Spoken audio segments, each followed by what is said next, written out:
Alhamdulillah ala ihsanihi wa syukru lahu ala taufiqihi wa amtinanihi. Asyhadu an la ilaha illallah wahdahu la syarika lah ta'ziman li sya'nihi wa asyhadu anna Muhammadan abduhu wa rasuluhu ad-da'i ila ridwanihi.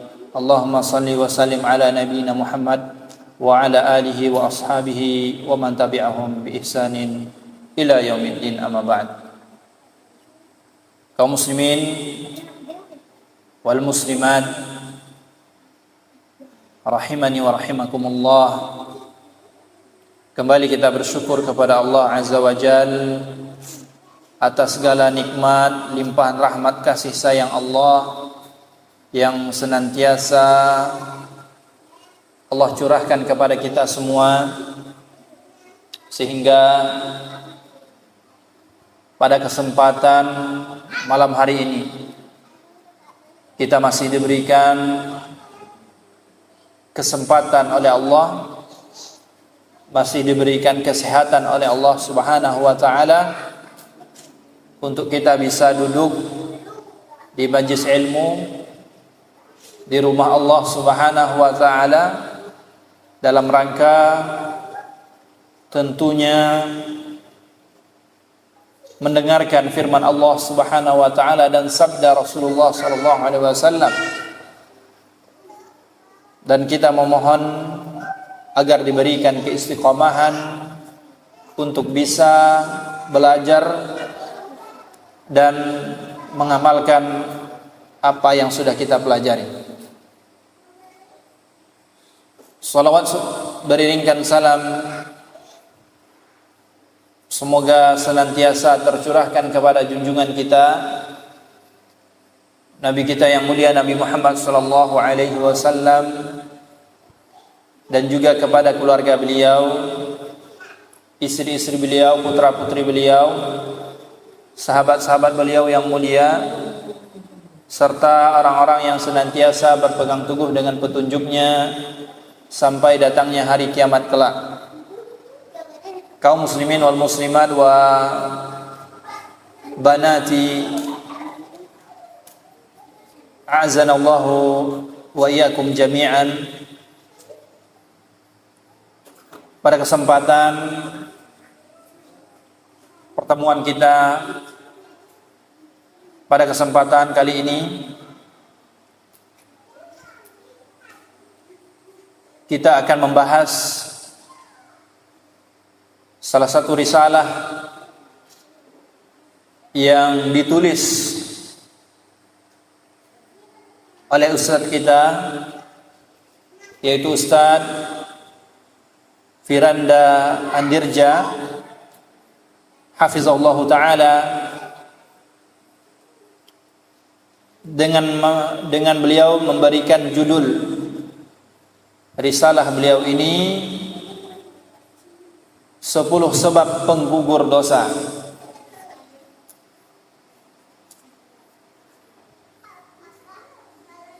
Kaum muslimin wal muslimat, a'azanallahu wa iyyakum jami'an.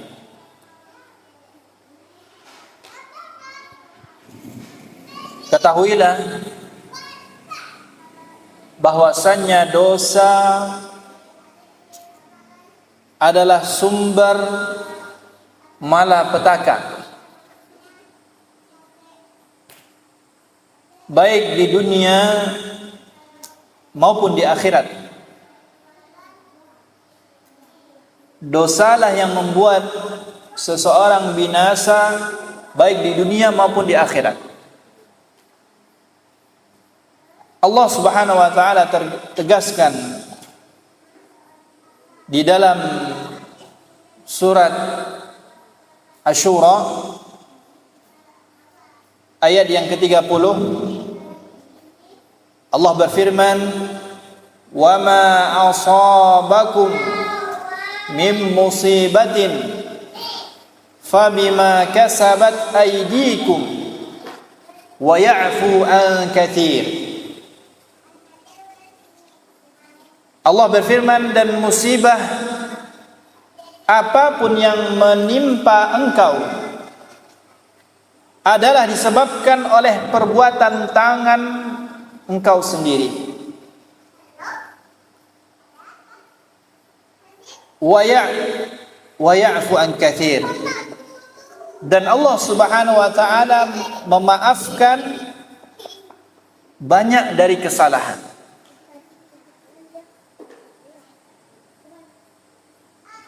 Dan dalam ayat lain Allah Subhanahu wa taala juga berfirman di dalam surat An-Nisa ayat yang ke-79 yang bunyinya wa ma asabaka min hasanatin faminallah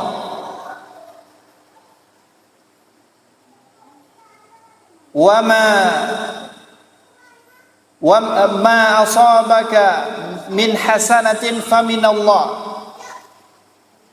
wa ma asabaka min sayyi'atin famin nafsik wa arsalnaka lin-nasi rasula wa kafa billahi syahida. Kebaikan apapun yang engkau peroleh, ma'asabaka min hasanah, kebajikan apapun yang engkau peroleh, faminallah, itu adalah dari sisi Allah Subhanahu wa taala. Wa ma asabaka min sayyi'atin famin nafsik. Dan keburukan apapun yang menimpamu itu dari kesalahan dirimu sendiri. Wa arsalnaka lin-nasi rasula wa kafa billahi syahida. Kami mengutus Nabi Muhammad menjadi rasul kepada seluruh manusia dan cukuplah Allah yang menjadi saksi.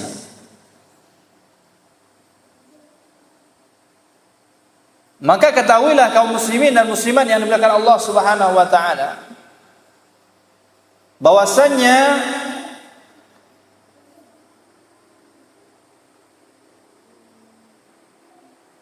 Nabi kita, Nabi Adam,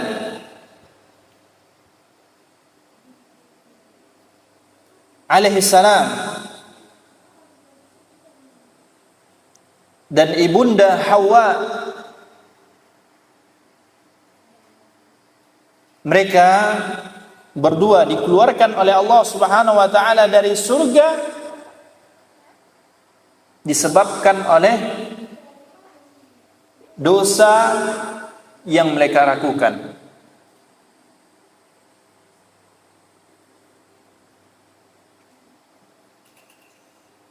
Akan tetapi kaum muslimin yang dimuliakan Allah Subhanahu wa taala, semua itu terjadi karena takdir Allah Subhanahu wa taala. Allah yang mentakdirkan, dan di situ ada hikmah yang sangat luar biasa.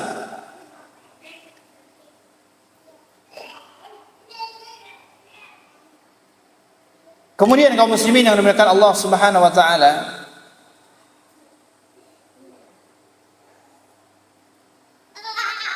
dan dosa itu menghalangi seseorang untuk masuk ke dalam surga Allah Subhanahu wa taala.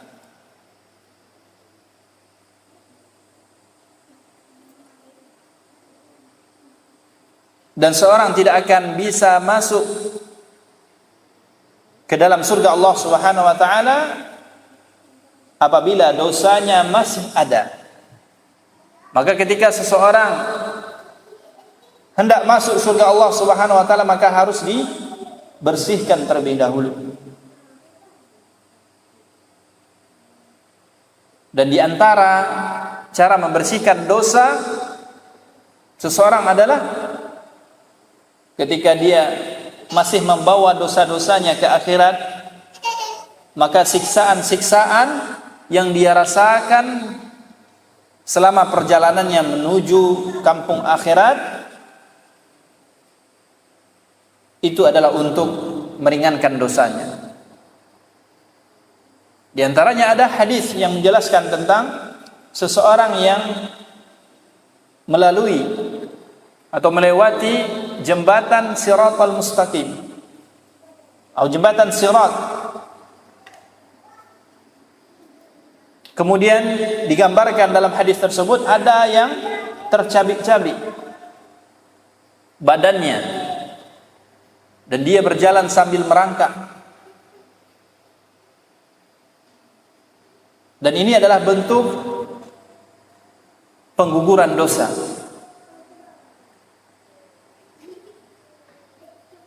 Siksaan yang ia rasakan ketika di akhirat itu adalah bentuk pengguguran dosa yang pernah dia lakukan selama hidup di dunia.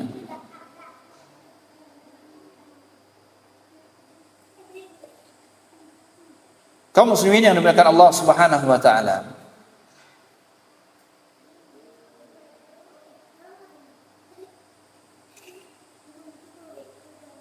maka penting bagi kita untuk mengetahui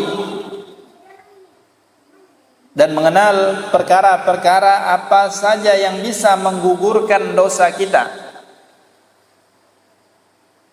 sehingga kelak kita bisa bertemu dengan Allah Subhanahu wa taala dalam keadaan dosa yang telah berguguran.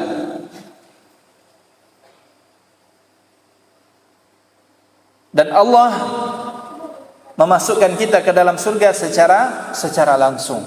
Ini yang kita harapkan. Dan ini yang menjadi tujuan utama. Siapa yang tidak ingin diampuni oleh Allah Subhanahu wa taala dosanya? Siapa yang tidak ingin Allah hilangkan dosa-dosanya, Allah gugurkan dosa-dosanya? Dan kita manusia tentunya adalah makhluk yang melakukan kesalahan. Karena tabiat manusia itu lupa.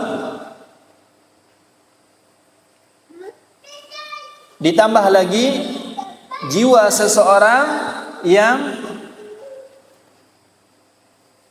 membawa kepada keburukan. Allah berfirman, "Innan nafsa la'ammaratun bisu."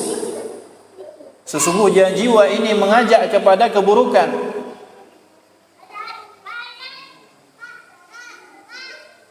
Kemudian Nabi SAW bersabda, "Kullu bani Adam khata' wa khairul khata'ina tawwabun."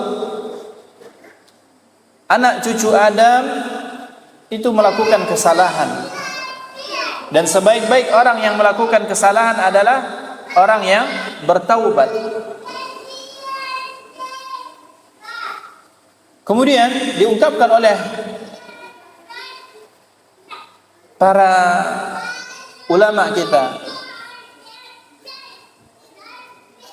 berkaitan dengan kenapa disebut insan. Kenapa disebut insan? Likathrati nisyanihi. Karena banyaknya manusia lupa.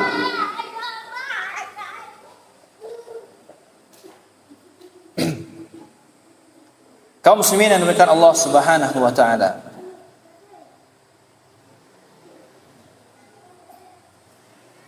dan pembahasan ini kata Ustaz Firanda hafizallahu taala berasal dari tulisan Syekhul Islam Ibn Taimiyah rahimahullahu taala di dalam kitabnya Al-Fatawa, Majmu' Al-Fatawa.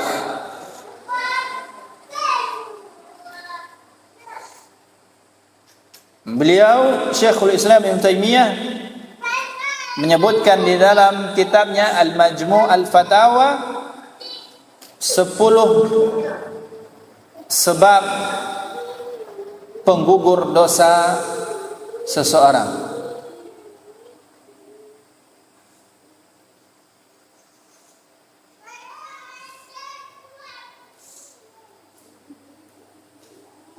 Kaum muslimin wal muslimat, a'azzanallahu wa iyyakum jami'an.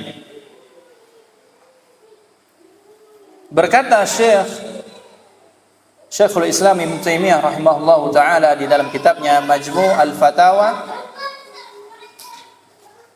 qad dallat nususul kitabi was sunnah ala anna uqubatadz dzunubi tazulu 'anil 'abdi binahwi asyrati asbab. Telah ditunjukkan oleh Al-Quran dan sunnah Nabi SAW bahwa hukuman terhadap dosa bisa hilang dari seorang hamba dengan sekitar 10 sebab. Beliau menyebutkan ada sekitar 10 sebab. Maka itu yang jadi pembahasan kita pada malam hari ini, 10 sebab di antara penggugur dosa. Sebab yang pertama, dan ini tentunya telah kita ketahui bersama. Sebab yang pertama yang dapat menggugurkan dosa seorang hamba adalah taubat.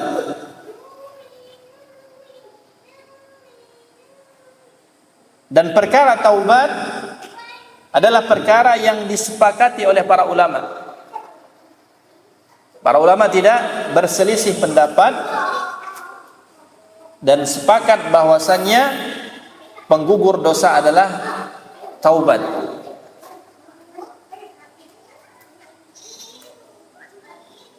Allah Subhanahu wa taala berfirman di dalam surat Az-Zumar ayat 53, Qul ya ibadiyalladzina asrafu ala anfusihim la taqnatu min rahmatillah innallaha yaghfirudz dzunuba jami'a innahu huwal ghafurur rahim.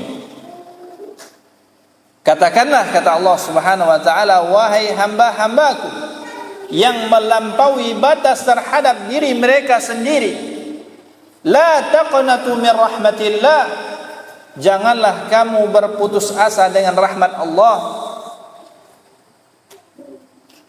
Innallaha yaghfirudz dzunuba jami'a, sesungguhnya Allah Subhanahu wa taala mengampuni dosa semuanya. Innahu huwal ghafurur rahim, sesungguhnya dialah yang maha pengampun lagi maha penyayang.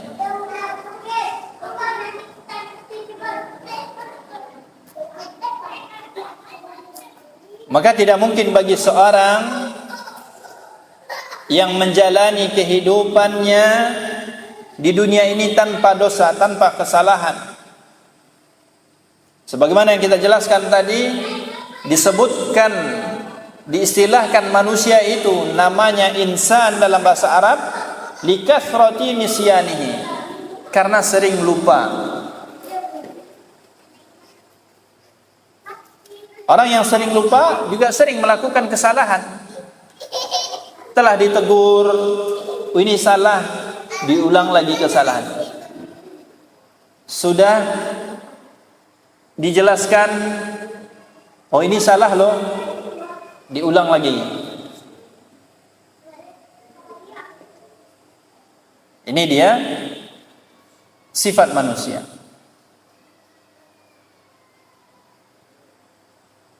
Dan Nabi SAW mengatakan di dalam hadis yang diriwayatkan oleh Ibnu Majah, istaqimu wala tuhsu. Kata Nabi SAW, istaqimu, beristiqomahlah, istiqomahlah, wala tuhsu, dan sekali-kali kalian tidak akan dapat menghitungnya. Maksudnya, bagaimanapun seseorang istiqomah, pasti tidak akan mampu dan tetap akan melakukan dosa. Bagaimanapun seseorang berusaha untuk bersikap lurus, ketahuilah bahwa sesungguhnya dirinya bukanlah malaikat, bukan para nabi, sehingga pasti akan melakukan dosa, pasti akan melakukan kesalahan.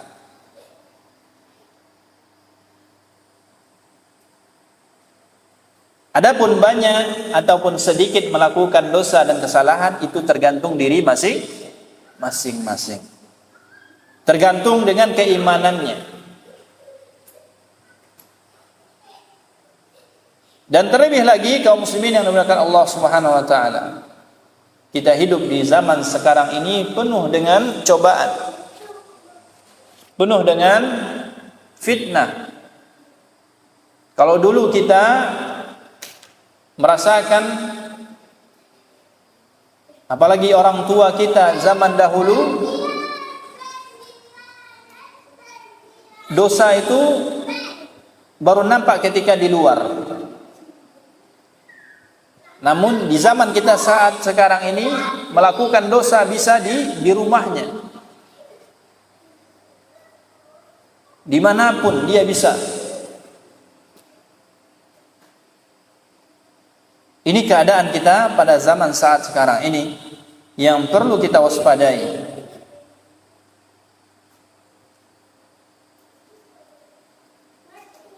Belum lagi dosa di zaman saat sekarang ini, dosa penglihatan, dosa pendengaran, dosa perkataan.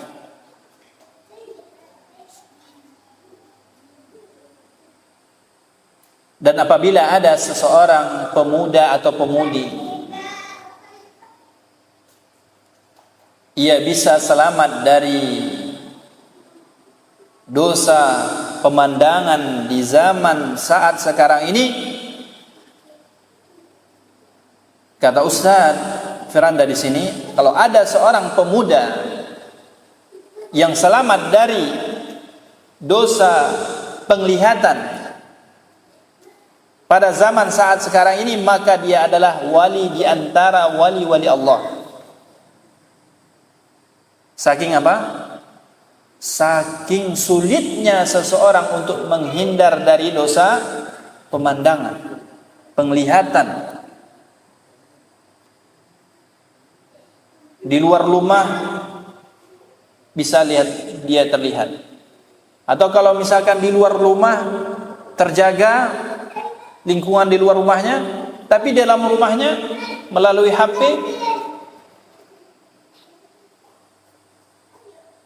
sulit.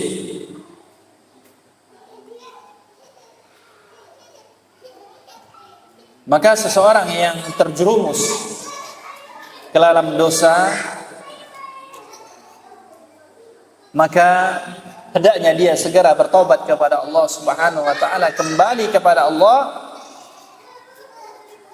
dan beristighfar kepada Allah Subhanahu wa taala, karena dia telah terjatuh ke dalam dosa.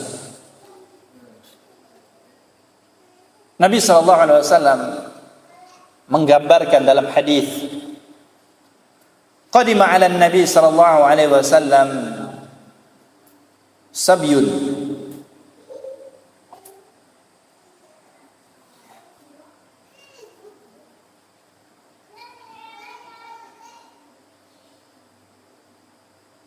فَإِذَا إِمْرَأَةٌ مِنَ السَّبْيِ قَدْ تَحْلُبُ ثَدْيَهَا تَسْقِي إِذَا وَجَدَتْ صَبِيًّا فِي سَبْيِ أَخَذَتْهُ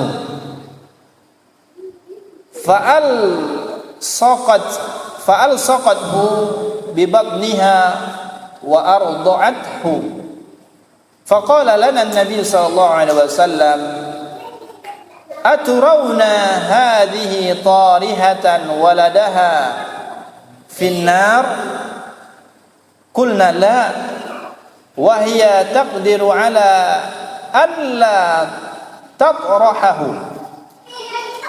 faqala Allahu arhamu bi'ibadihi min hadhihi biwaladiha. Nabi SAW bersabda,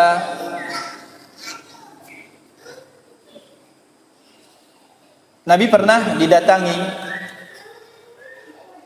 rombongan tawanan perang. Di tengah-tengah rombongan itu ada seorang ibu yang sedang mencari-cari bayinya. Tatkala dia berhasil menemukan bayinya di antara tawanan itu, maka dia pun memeluk erat ke tubuhnya dan memberinya ASI. Kemudian Rasulullah SAW bertanya kepada kami, kata para sahabat, apakah menurut kalian ibu ini akan tega melemparkan anaknya ke dalam kobaran api? Ibu yang sedang cari-cari anaknya tadi, kehilangan anaknya, ketemu sama anaknya, dia peluk, kemudian dia beri ASI, saking sayangnya. Apakah tega dia lemparkan ke kobaran api? Kata Rasulullah. Maka para sahabat mengatakan tidak. Tidak mungkin dia akan tega, karena melihat saking perhatian dan saking rindunya dengan anaknya. Kemudian kata Rasulullah SAW, maka Allah Subhanahu Wa Taala lebih peduli, lebih sayang kepada hamba-hambanya dari ibu ini. Begitu kasih sayang Allah Subhanahu Wa Taala. Maka jangan pernah kita ketika melakukan kesalahan kita merasakan, wah saya sudah melakukan kesalahan futur, kemudian tidak mau bertobat kepada Allah, atau malah menganggap remeh perbuatan dosa tadi, sehingga merasa, wah udahlah, udah melakukan dosa, nanggung, ya udah, nanggung dosa, melakukan dosa sekalian. Ini bahaya. Alhamdulillah, wassalatu wassalamu ala Rasulillah wa ala alihi wa ashabihi wa mawali. Kaum muslimin wal muslimat, a'azzana Allah wa iyyakum jami'an. Sebab yang pertama tadi yang dapat menggugurkan dosa adalah dengan bertaubat. Dan orang yang senantiasa bertobat adalah hamba yang dicintai oleh Allah Subhanahu wa taala. Sebagaimana firman Allah Subhanahu wa taala, "Innallaha yuhibbut tawwabina wa yuhibbul mutatahhirin." Sesungguhnya Allah menyukai orang-orang yang bertaubat dan menyukai orang-orang yang mensucikan diri. Banyak sekali kisah-kisah yang perlu kita ambil ibrah berkaitan dengan kisah taubatnya penyihir Fir'aun. Kita tahu penyihir Fir'aun ini dia telah melakukan dosa bertahun-tahun lamanya. Ketika diminta untuk berduel dengan Nabi Musa alaihissalam, kemudian dia kalah, kemudian dia beriman kepada Allah Subhanahu wa taala, dan itu Allah abadikan dalam Al-Quran.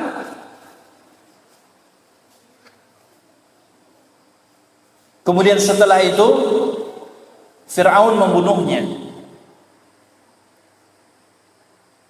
dan Allah Subhanahu wa taala memberikan balasan surga kepada mereka. Kemudian juga lihat kisah seseorang yang membunuh 99 jiwa.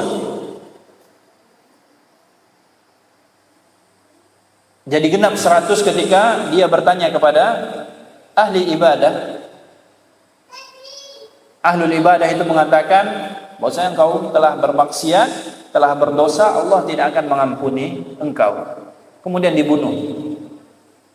Kemudian dia datang lagi kepada orang yang berilmu, maka orang berilmu mengatakan walakat taubah, bagimu taubat dan Allah akan mengampuni dosa-dosa. Maka dia bertaubat, dan dalam hadis tersebut jelaskan bahwasanya Allah beri ganjaran pahala dan Allah beri ganjaran surga. Kemudian juga wanita pezina, kemudian dia melakukan kebaikan, tentunya dia sadar akan kesalahan yang dia lakukan. Dia berikan minuman kepada seekor anjing, kemudian pada akhirnya Allah hadiahkan surga baginya. Artinya kaum muslimin yang dimuliakan Allah Subhanahu wa taala, jangan kita pernah menunda-nunda taubat. Jangan sampai kita menunda-nunda taubat. Apabila kita melakukan kesalahan, segera kita bertaubat kepada Allah, kembali kepada Allah. Kalau seandainya kita menunda-nunda, maka di situ setan akan masuk dan memberikan keraguan-keraguan kepada kita. Pada akhirnya tidak jadi bertaubat. Dan kita tidak tahu sampai di mana ajal kita. Maka ketika kita telah melakukan kesalahan, maka segeralah bertaubat. Mudah-mudahan dengan taubat tadi Allah ampunkan dosa-dosa kita. Kalau sekiranya ajal kita sampai di situ, mudah-mudahan Allah hadiahkan kepada kita surganya. Kemudian yang kedua, kaum muslimin yang dimuliakan Allah Subhanahu wa taala, sebab yang kedua yang dapat menggugurkan dosa adalah istighfar.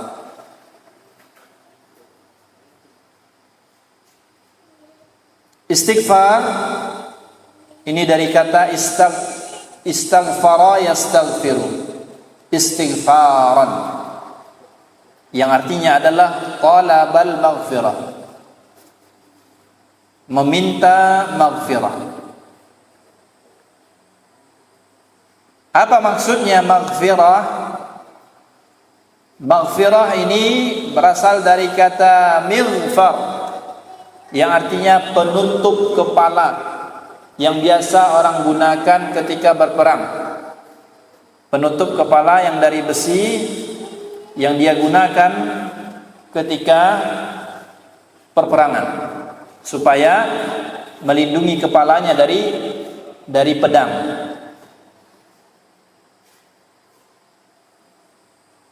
Kemudian Imam Ibnu Qayyim rahimahullah menyebutkan bahwa tatkala seorang mengatakan astaghfirullah, maka makna yang pertama adalah dia meminta maghfirah kepada Allah, meminta agar Allah menutupi aibnya. Dia telah melakukan kesalahan, dosa, dia ucapkan astaghfirullahalazim. Artinya makna yang pertama, dia minta agar Allah tutup aibnya tadi, yang dia lakukan kesalahan tadi. Kemudian makna yang kedua adalah perlindungan, yaitu seorang meminta kepada Allah agar dosa yang dia lakukan tadi tidak memberikan dampak buruk kepada dirinya. Karena kita tahu bahwasanya dosa itu akan mengakibatkan kebinasaan baik dunia maupun di akhirat. Seorang yang melakukan kesalahan, dosa, ima dia mendapatkan balasannya di dunia ataupun di akhirat. Lihat bagaimana para ulama kita ketika dia menemukan sesuatu kejanggalan, baik itu dari tunggangannya, kendaraannya, ataupun dari keluarganya, ataupun dia mendapatkan musibah langsung, maka dia langsung berintrospeksi diri, pasti dia telah melakukan kesalahan. Ada kesalahan yang dia lakukan. Ketika tunggangannya mogok, gak mau jalan, atau bermasalah, gak mau diatur, maka dia langsung introspeksi diri, ini pasti saya tadi melakukan kesalahan. Apa kesalahan saya? Kemudian dia beristighfar, saudara. Ini kaum muslimin yang melakukan Allah Subhanahu wa taala. Ketika kita beristighfar, maknanya ada dua. Yang pertama, kita meminta agar Allah menutup aib kita karena telah melakukan kesalahan dan dosa. Yang kedua adalah kita memohon perlindungan dari dosa yang memberikan dampak buruk bagi diri kita.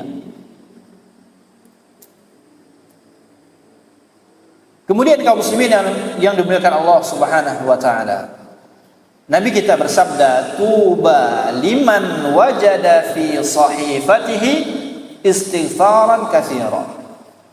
Beruntunglah bagi seseorang yang menemukan dalam catatan amalannya istighfaran katsiran. Banyak istighfar. Beruntung. Nabi mengatakan tuba, beruntung.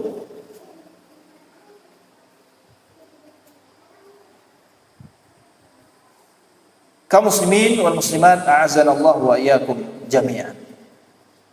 Maka hendaknya kita menyempatkan diri kita di sela-sela waktu yang kita punya, dan zikir tentunya sangat fleksibel, sangat mudah kita lakukan, fleksibel. Kita bisa berzikir di kendaraan, kita bisa berzikir sambil berjalan. Dari rumah kita menuju masjid kita masih bisa berzikir. Dan sangat mudah sekali. Maka mudah-mudahan Allah berikan kepada kita kemudahan dan kesadaran untuk senantiasa berzikir kepada Allah Subhanahu wa taala. Kemudian yang ketiga,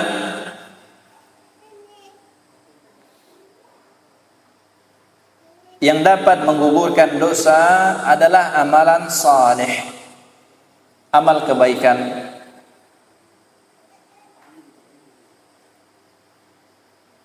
Allah Subhanahu wa taala berfirman di dalam surat Hud ayat 114, Allah berfirman, wa aqimis shalah tarafayin nahari wa zulufan minal lail innal hasanat yudhibnas sayyiat.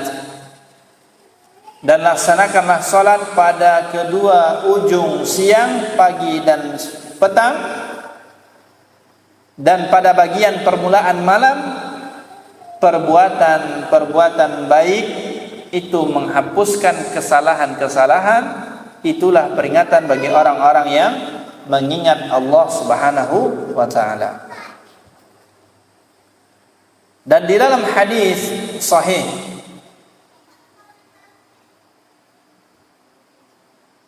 hadis ini turun berkaitan dengan orang yang melakukan maksiat, melakukan kesalahan, melakukan dosa. Dari Anas bin Malik radhiyallahu anhu, ia berkata, kuntu 'inda Nabi sallallahu alaihi wasallam faja'ahu rajulun faqala ya Rasulullah inni asabtu haddan fa'aqimhu alayya. Qala wa lam yas'alhu anhu. Qala wa hadaratis shalah fa shalla ma'an Nabi sallallahu alaihi wasallam. Ketika aku bersama Rasulullah sallallahu alaihi wasallam, datang seorang laki-laki dan dia mengatakan, ya Rasulullah, wahai Rasulullah, inni asabtu haddan fa'akimhu alayya. Sesungguhnya aku telah melakukan kesalahan, tegakkan had terhadapku, hukuman terhadapku, kata Nabi. Kata laki-laki ini, tegakkan hukuman kepadaku, aku telah melakukan kesalahan. Kemudian Nabi tidak bertanya, apa kesalahanmu, enggak, tapi dibiarkan sama Nabi.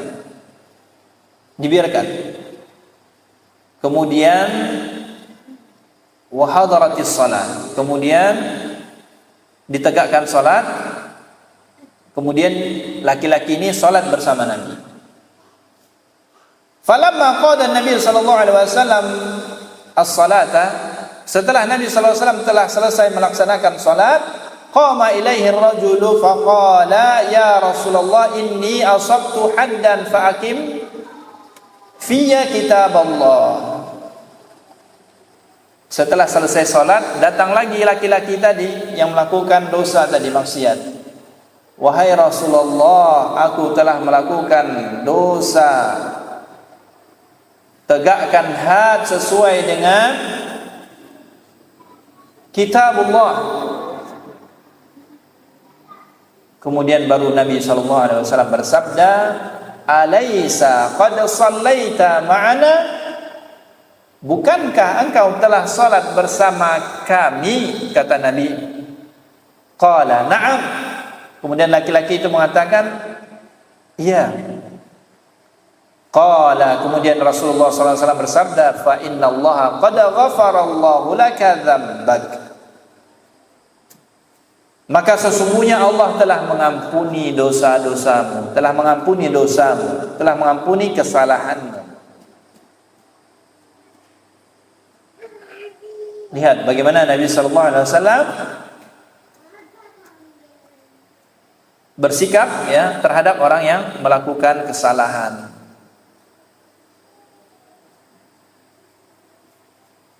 Kemudian berikutnya, dan banyak sekali dalil-dalil yang menjelaskan tentang amal kebaikan itu adalah menghapus dosa-dosa, menggugurkan dosa. Contohnya amalan yang sebelumnya ya baru sekitar 2 pekan atau 3 pekan ini kita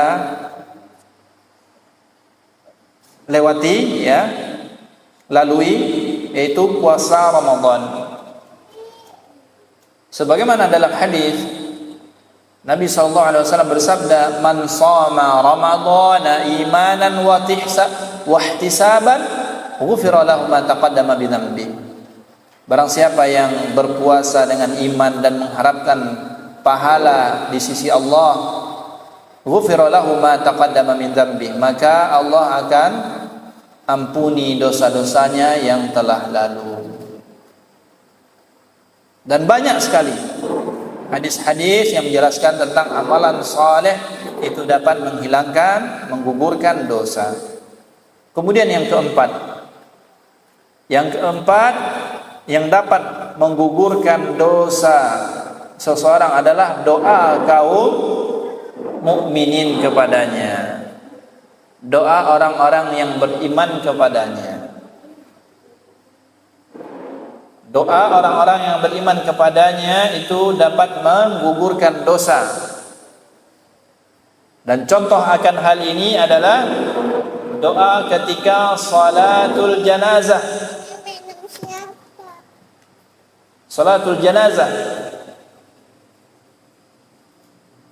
di mana doa yang diajarkan oleh Nabi SAW, Allahumma ighfir lahu warhamhu wa'afihi wa'fu anhu wa akrim nuzulahu wa wasi' madkhalahu, sampai akhir. Dan doa ini diucapkan oleh kaum mukminin, orang-orang yang beriman, maka itu adalah salah satu sebab yang dapat menggugurkan dosa seseorang. Maka kita berdoa kepada Allah, semoga Allah menggerakkan hati kaum mukminin, orang-orang yang beriman. Semoga Allah memberikan kesempatan bagi kita agar disolatkan oleh orang-orang yang bertauhid, orang-orang yang beriman. Dan kita tahu apabila seseorang disolatkan oleh 40 orang yang bertauhid, maka dia mendapatkan syafaat. Sebagaimana dalam hadis yang diriwayatkan oleh Imam Muslim, "Ma min rajulin muslimin yamutu fayaqumu ala janazatihi arba'una rajulan la yusyrikuna billahi syai'a illa syafa'ahumullahu fihi."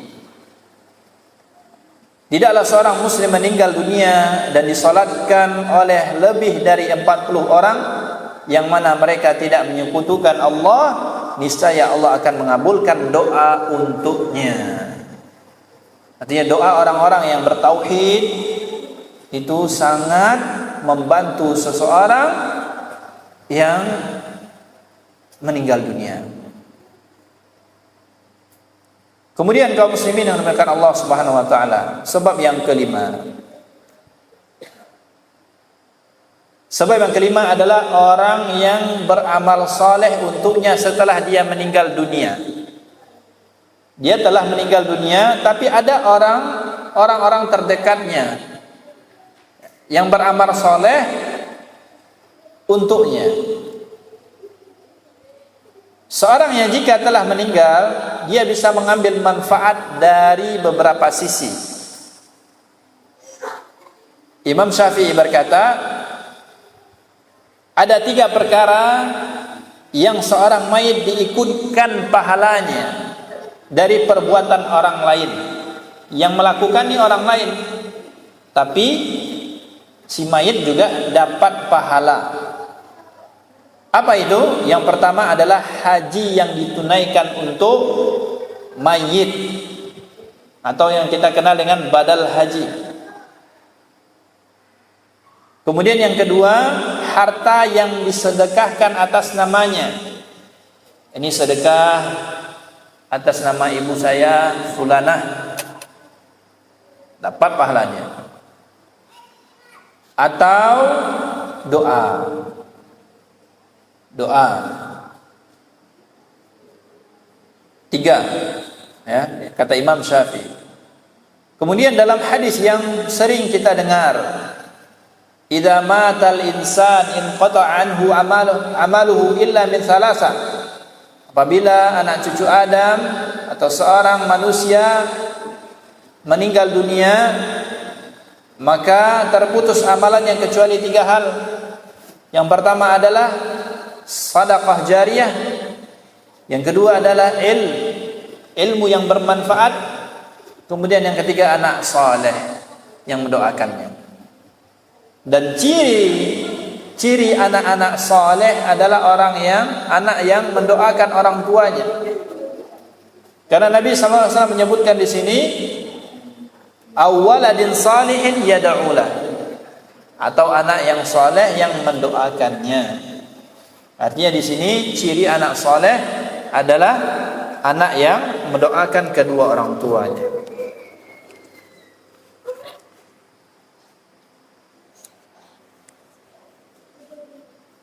Kemudian yang keenam,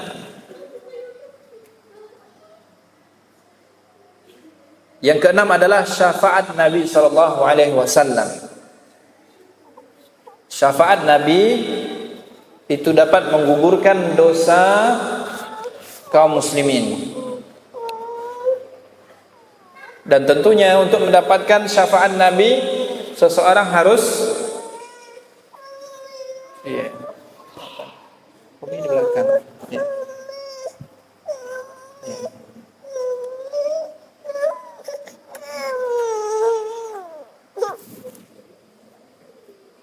Baik, kita percepat.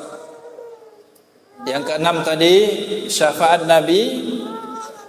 Kemudian yang kelima, yang berikutnya adalah musibah dapat menggugurkan dosa.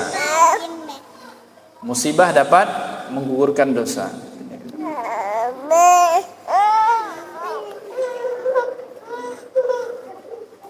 Kemudian yang berikutnya adalah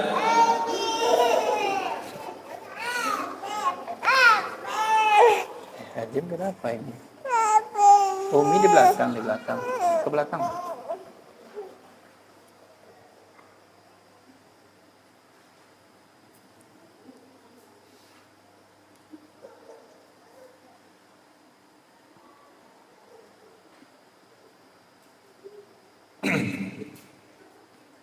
Kemudian yang berikutnya kaum muslimin dan muslimat yang dimuliakan Allah Subhanahu wa taala,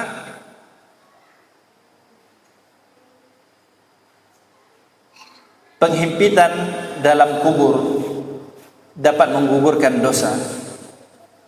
Nabi sallallahu alaihi wasallam bersabda, "Idza kubiral mayyitu aw qala ahadukum atahu malakani aswadani azraqani yuqalu li ahadihima al-munkar wal akhar an-nakir."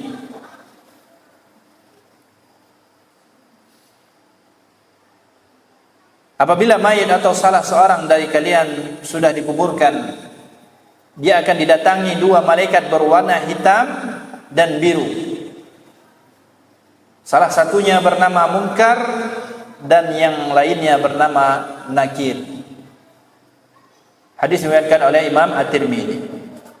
Kemudian setelah itu terjadi daghtah. Artinya merasa dihimpit oleh kuburan, dan setiap orang akan mengalami hal tersebut di kuburannya.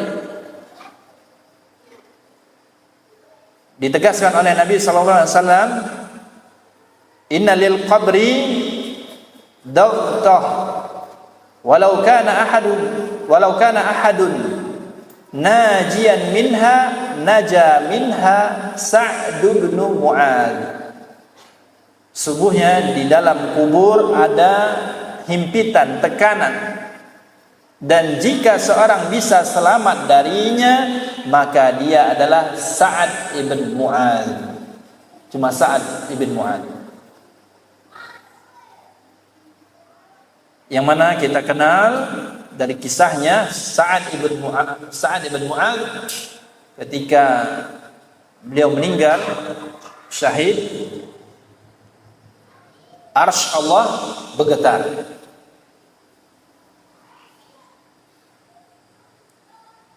Kemudian yang kesembilan, tadi kita sudah singgung tentang kejadian-kejadian hari kiamat atau kejadian-kejadian di akhirat kelak. Itu adalah kondisi di mana seseorang juga mendapatkan pengguguran dosa dengan kondisi berat tadi yang dia rasakan. Ada kondisi yang di mana matahari hanya beberapa mil saja dari kepalanya, atau ada yang menggambarkan hanya sejengkal. Kemudian ada yang tenggelam dengan keringatnya, ada yang sedadanya, dan seterusnya. Kemudian ada yang melewati sirat, kemudian tercabik-cabik. Kondisi berat tadi itu juga merupakan penggugur dosa. Kemudian yang ke-10, dan ini sebagai penutup kajian kita pada kesempatan malam hari ini,